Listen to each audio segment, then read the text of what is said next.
咁可能有啲客戶都可能有少少surprise， 覺得點解今次嚟咧個美容師又轉咗啊咁樣。咁其實即係實不相瞞咧，就係我哋真係唔會話想成日轉美容師嘅。咁咧，我又想同大家透露下，其實咧美容院搬咗嚟之後咧，我樂活有方呢間公司咧，其實我覺得咧係好似受到啲威脅。係。咁咧呢張掛，如果我自己抽到嘅話咧，我都覺得哎呀，不如放棄啦，咁難行咁樣。佢就係咧見到咁難行都唔放棄啊！Hello， 大家好，我係 Licky。今日咧邀請到我哋美容院嘅店長 Coyi 同我一齊分享嘅。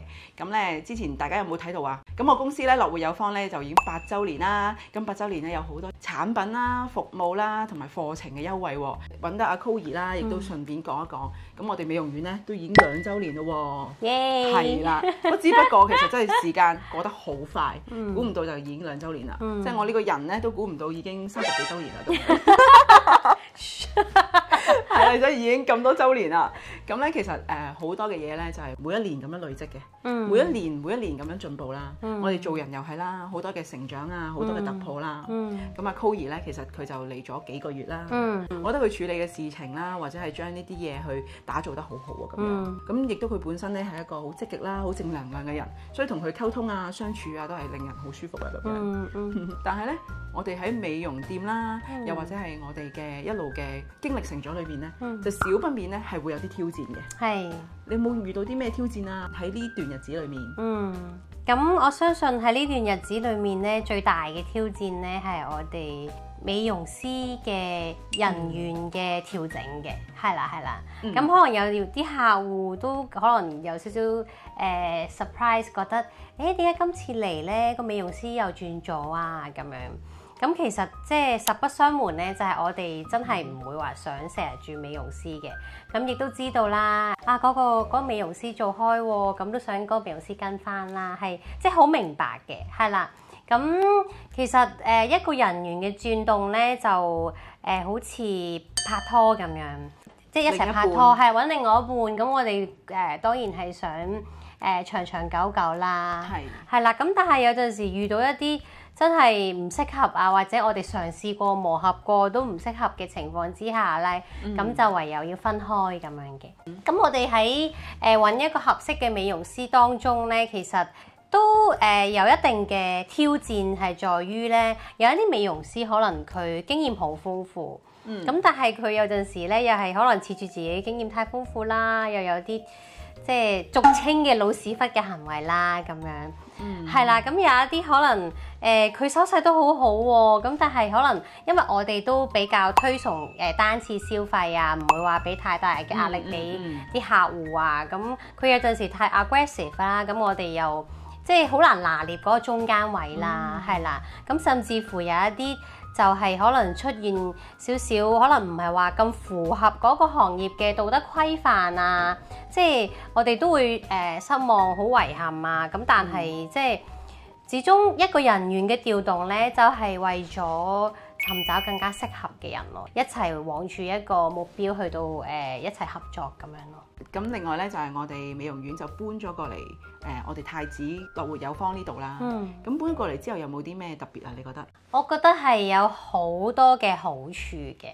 咁首先係講個 location 啦，就雖然可能而家咧就比油麻地係離個地鐵站係遠咗少少啦，2分鐘。係啦，咁但係咧就呢一度咧，始終嗰陣時咧油麻地嘅附近嗰一帶啦，係啦，咁我哋自己去開咧就知道比較雜。係啦，咁呢度咧就係比較簡單啲嘅呢個環境，係啦。咁我覺得對於 Middle 嚟講啦，最大咧就係一個便利性啊，係啦，因為其實我哋係一條 team 啊嘛，咁以前去開會啊，或者去討論一啲嘢啊，甚至乎去拍一啲影片啊，都可能要專登去夾啊，或者係大家睇下行過去嘅邊一個地方啊咁樣。咁而家咧就係所有嘅溝通啊係好迅速啦，咁亦都係因為嗰個緊密性啦，我就會覺得令到大家嗰個工作嘅氛圍咧，其實係好咗好多嘅。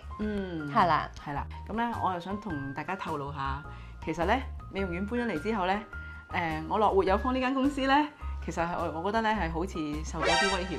哦，點解？兼且咧就有好多嘅挑戰。係啦，咁我嘅環境或者係我嘅用嘅地方細咗好多啦。咁我搞唔到一啲嘅工作坊或者一啲活動啦。咁另外咧就係好似大家嘅專注力或者嘅人手或者係嘅所有嘅 energy 係投放晒喺美容院度。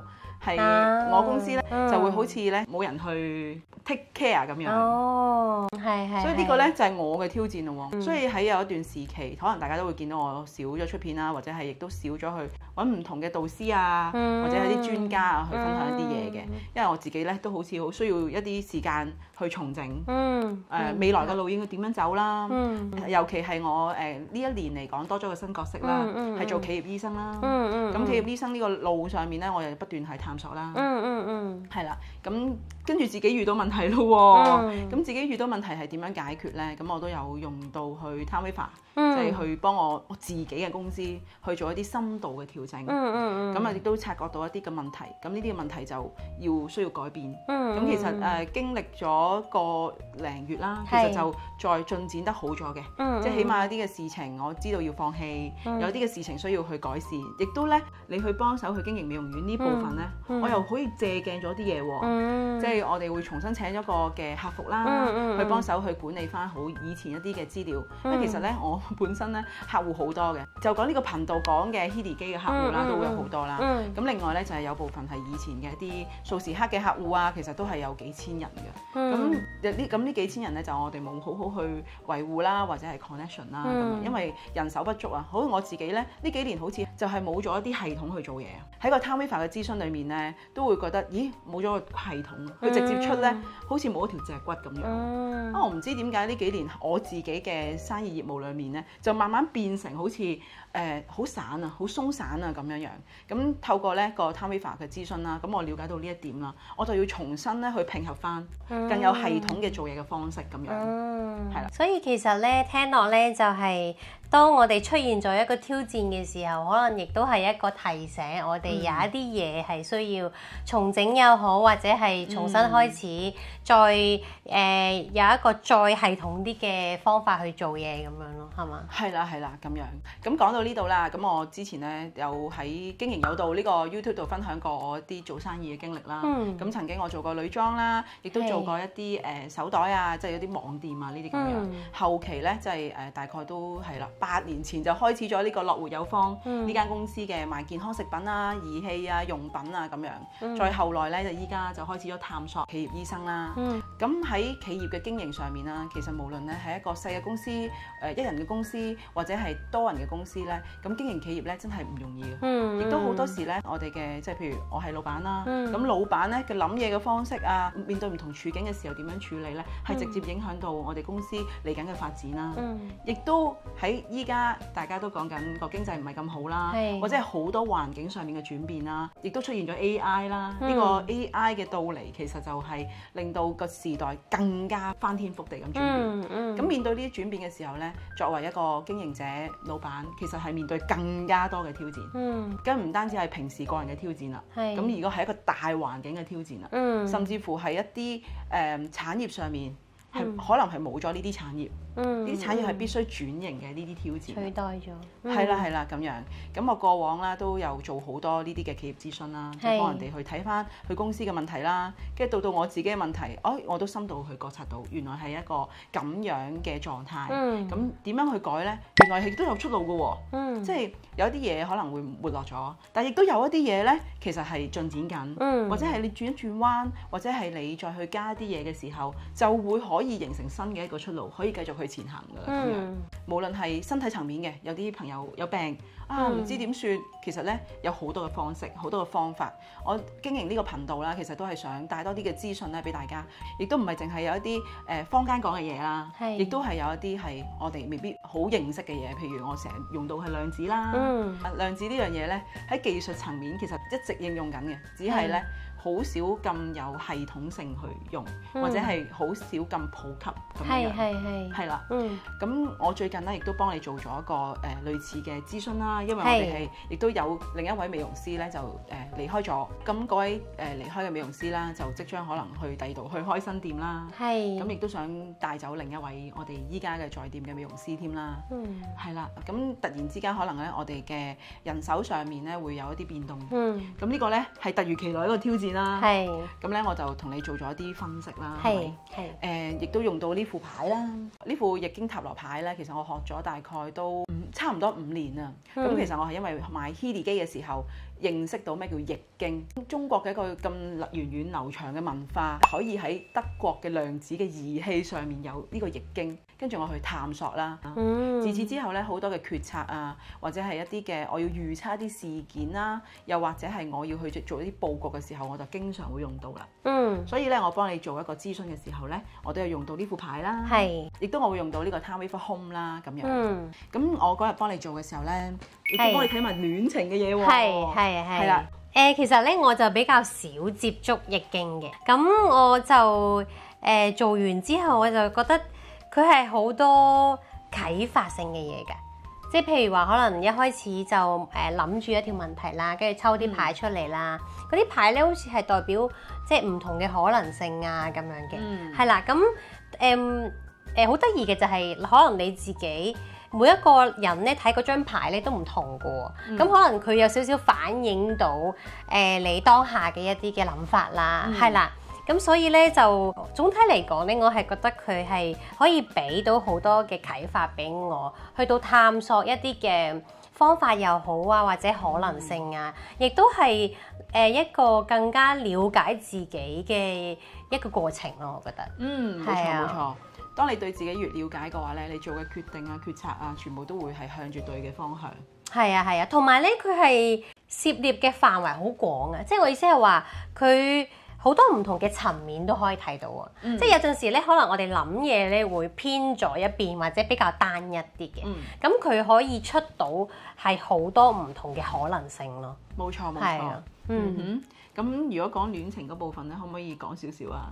戀情上邊咧就佢其實係幾中我哋嗰一排嘅一個情況咯。係啦。即係我嘅理解嗰張牌啦，就係其實前方咧都係一個桃園嚟嘅，不過就有少少嘅崎嶇，係啦。即係你突破得到咧，你係會見到嗰個桃園嘅。咁就可能有陣時咧，我哋喺個生活裡面啊，有陣時都會難免有一啲事情發生啊，會負面嘅個人，係啦。咁但係當你見到嗰張牌嘅時候，你會覺得係一個啟發咧，就係話道路咧係真係會崎嶇嘅。咁但係只要你行過咗咧，其實你就會見到嗰個桃園咯。即係我相信可能一段關係裡面咧，呢個係必經嘅，亦都係好需要去突破嘅，或者係會經常出現呢啲關口啊突破位嘅，係啦，先至會走到白頭咯。我諗係啊，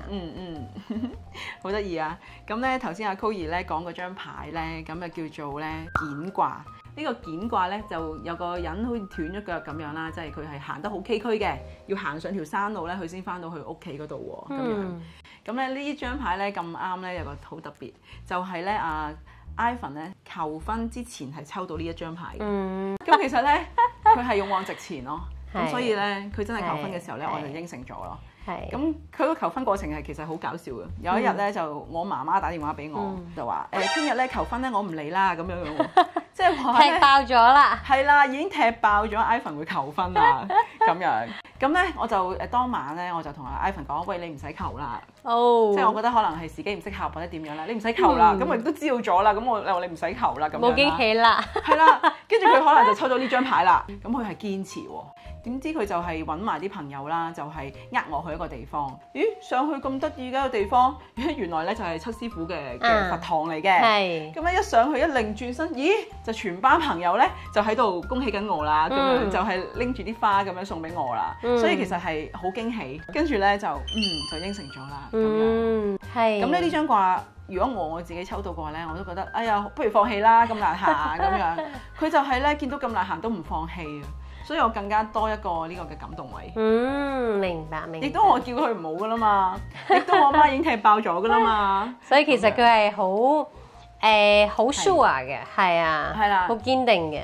冇錯啦，咁就呢一副牌咧就有好多嘅用法啦，咁亦都歡迎大家咧，即係就住今次咧我公司嘅8週年優惠，咁啊報讀呢個嘅線上課程。咁呢個線上課程咧都係由阿 Ivan 教啦。咁 Ivan 咧其實佢用咗呢副易經牌或者學習咗啦，都有一段嘅時間。佢係開咗好多個班啦，亦都有好多嘅學員咧就係回饋佢教得好好啦。咁亦都咧我自己一次一次去見證佢每一次咧就即係越教越好，教到依家咧真係有一啲嘅即係要做生意嘅決策者咧都好欣賞。我覺得好清晰，同埋我覺得了解咗中國啦，同埋我覺得了解咗易經嘅來龍去脈啦，同埋我覺得 Ivan 咧都好清晰嘅。Ivan 係搞得好，用一啲好簡單但係好清晰嘅方法咧去表達啲原本好艱辛嘅知識嘅。咁後尾咧就聽完之後咧，我覺得老師講解啊好多嘅呢個令我容易明白咯。其實OK 嘅。多謝老師咁細心咁樣解讀64張易經牌俾我啦。所以咧，我都好誠意推薦俾大家啦，學下呢副牌啦，去啟發我哋嘅思維啦，去幫我哋咧做好多咧決策啦咁樣，令到我哋人生咧會更加好。